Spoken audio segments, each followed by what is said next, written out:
Hello ladies and gentlemen, Gabesty here.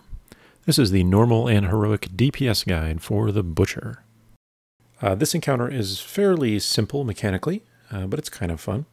It's mostly a DPS and gear check for that matter though. So it's mostly up to whether your DPS can do enough damage and your healers can heal everything that's happening. So there's really one main ability to consider throughout the fight, and that is Cleave. And the basic summation of Cleave is that it will target the largest clump of players that are within melee range the majority of the time. The one exception is when the boss reaches 100 energy, he will jump to the largest clump of players outside of melee range and use Cleave one time and then go back to melee range.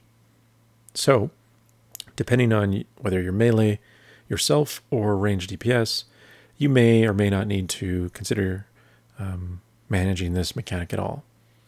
I will assume that you are managing it just for the sake of the video, because otherwise there's nothing really to talk about.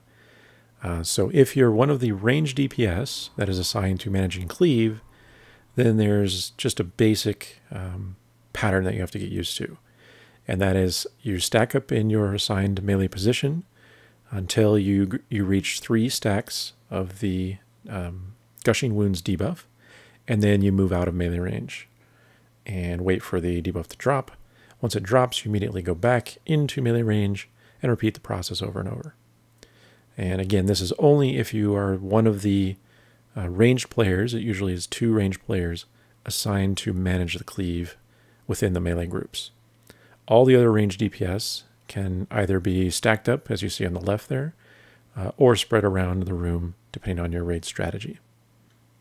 For melee DPS, you also shouldn't have to worry about it at all, because obviously you're supposed to be constantly attacking in melee range. So the one exception to that 3-stack Gushing Wounds rule is once the boss is below 30% health and he enters Frenzy, he will then cast Cleaves faster than normal, about 30% faster.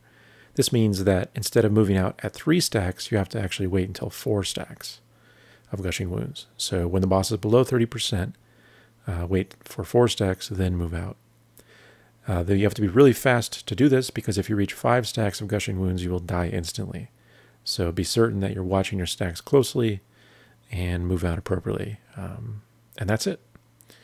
Otherwise, it's just a DPS race. Like I said, you're standing there killing them just like Patchwork or whatever from Naxxramas. So that is the DPS guide for Normal Butcher. As always, good luck, thanks for watching, and see you next time.